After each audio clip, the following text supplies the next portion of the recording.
Over here, show them your peanut butter scoop. Let me do this. Yeah, you see that? Focus. That's how a real man does his peanut butter scoop, right there. We're getting it. Pre-game peanut butter power play. Mm-hmm. Pre-game peanut butter power play.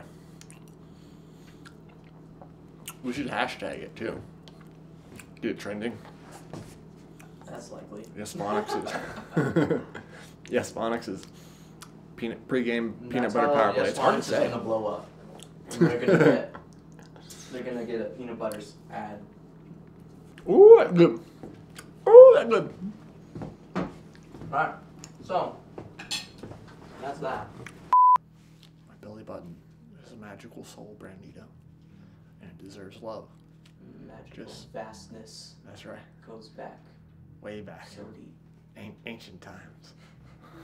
It's a portal. It's a portal to another Belly world. buttons are portals. They are. To the motherly heaven state of excellence. Enlightenment. Ah, that's better. Speaking of, this is a book that I'm promoting today. The book of the day. Lift up. Can they see that? Higher, a little higher. There you go. You can move your fingers just so they can see the bottom little caption there. See that? Yeah, that's perfect. Yeah? Alright. So, Steven Pinker's Enlightenment Now.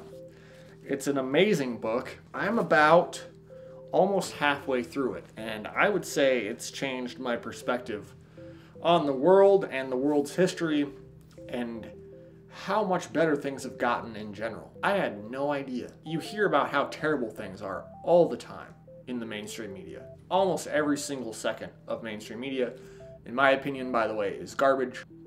But he talks about the availability heuristic in this book, which I wasn't aware of until I read it and didn't know what it was. And it turns out that basically the news reports on everything negative 24/7. However, most of the time, not all the time, but most of the time they don't report on anything positive. Most of the time.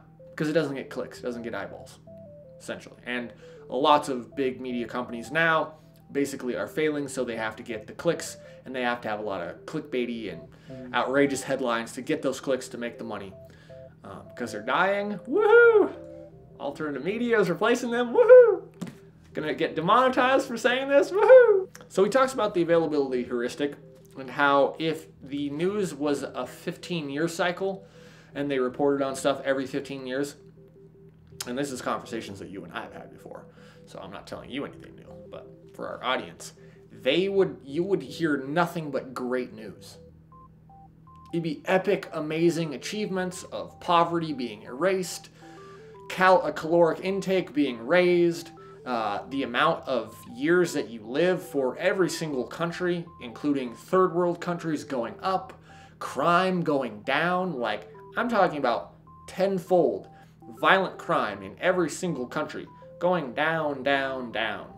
It's pretty fascinating that in this time and this era that we live in with unparalleled technology, like I can literally walk over to my fridge and grab anything out of it that I want.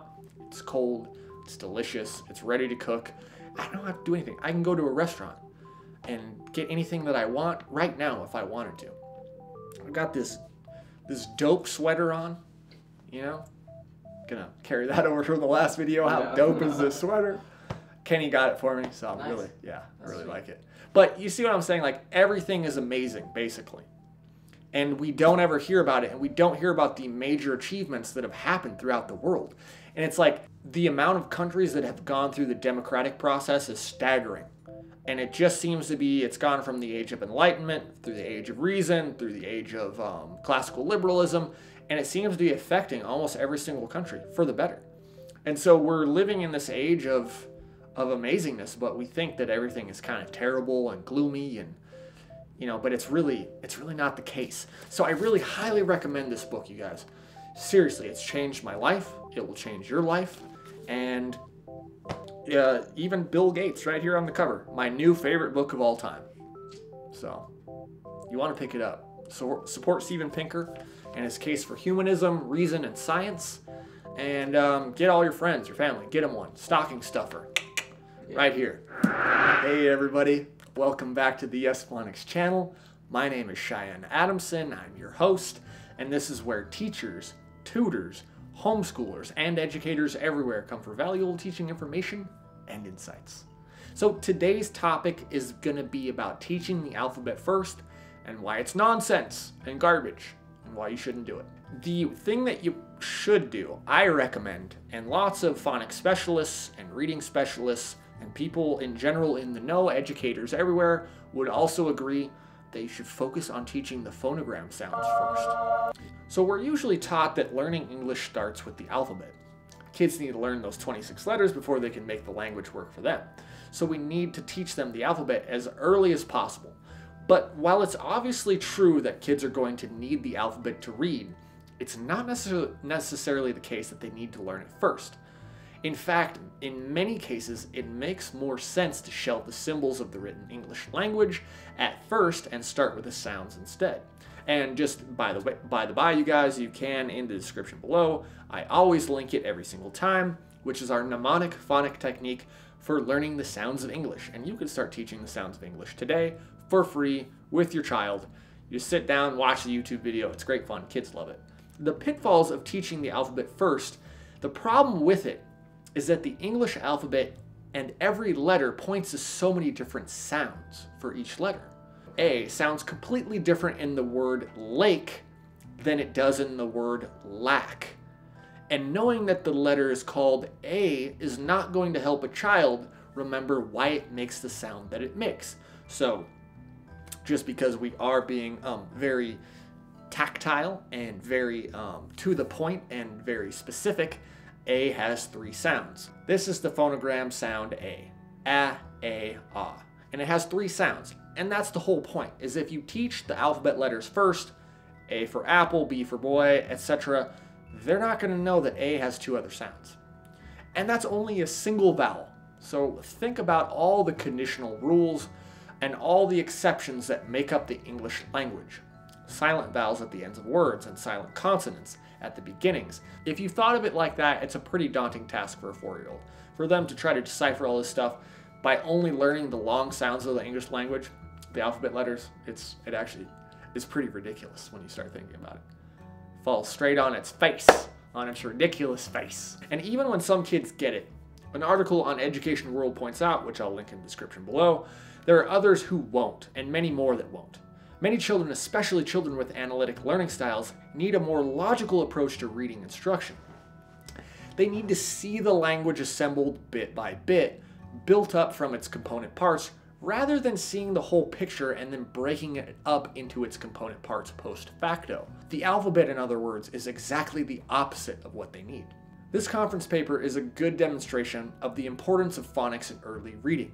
When 2 groups of 1st graders were taught to read based on either phonics or on what's called whole language reading, which you guys have heard me talk about. If you watched any of these videos at length whatsoever, you've heard my railing and tirading against whole language and its nonsense before. Although I will say, I do think whole language does have a small part in the whole phonetic language arts reading program, but I don't think relying on it fully is a great idea at all. A teaching style that relies heavily, which is whole language, heavily on contextual fluency in the alphabet, the phonics group improved more in reading and fluency and spelling, and in fact the whole language group actually lost ground in spelling, hence why I don't think whole language is a great learning style to make it its entirety in the learning field of learning the English sounds or the phonograms. So the data even suggests that it's not. What this suggests is that when the time comes to learn the alphabet, kids with a solid grounding in phonics are actually better prepared than their counterparts. While it's obviously true that kids are going to need the alphabet to read, it's not necessarily the case when they need to learn it first. So how do you get away from relying on the alphabet? The solution is to ground your teaching in the basic sounds of the English language. English is made up of 72 sounds, and by the time a child is old enough to read, they already know those sounds, even if they don't know that they know them. Building out from that system of sounds to a more abstract system of letters is a more structured, more logical way to teach kids to read. It's exactly the bit-by-bit assembly of the language that many kids require. Teaching phonograms might not come naturally to everyone, especially people who were taught to read with the whole language methods. If anything, though, phonics sounds harder than the alphabet, not easier, After all, there are 72 sounds and not a simple 26 letters, and some of them come in with built-in contextual rules. When you get into it, though, you'll realize that explaining those sounds is a lot simpler than explaining the baked-in complexity of English letters, and a lot more fun, too. Kids have a rage for learning, and as you well know, Brandito, they love those flashcards, seeing the illustrations, seeing the mnemonics with them, and having the funny little captions. It's a great time for teachers and tutors and students alike.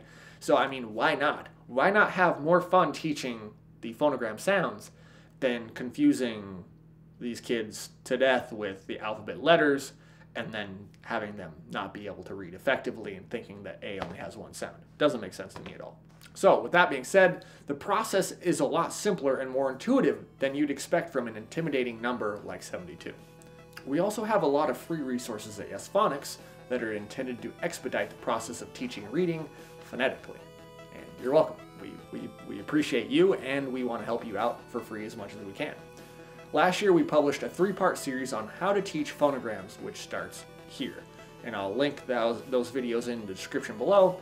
It's How to Teach Phonograms Part 1, 2, and 3.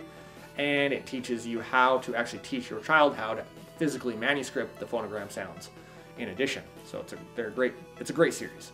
And Brandon and I had a lot of fun working on it. These videos will give you a little background, walk you through the basics of the Orton Spalding phonograms, and explain how you can use them at home or in the classroom. So these videos will basically walk you through our mnemonic phonic technique, which is particularly helpful if you're teaching or studying English as a second language. So that's the end of the video. Thank you so much for watching. Really appreciate it. Hope you go out and check out those other videos, especially if you want to start teaching phonics today.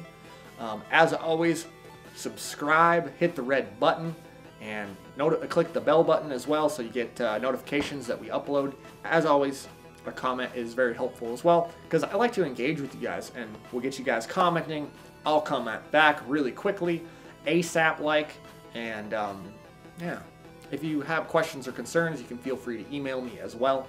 And go ahead and check out our mnemonic phonic technique to start teaching Orton phonograms and their 72 sounds today. And as always, my fellow educators, really appreciate you watching, being here, supporting, being the rock. And I will see you all in the next video. I just don't want to leave this video quite yet, Brandon. I'm just like, no, don't. Stay here. Bye. Bye. Am I out? No. Bye. Yeah, there you go.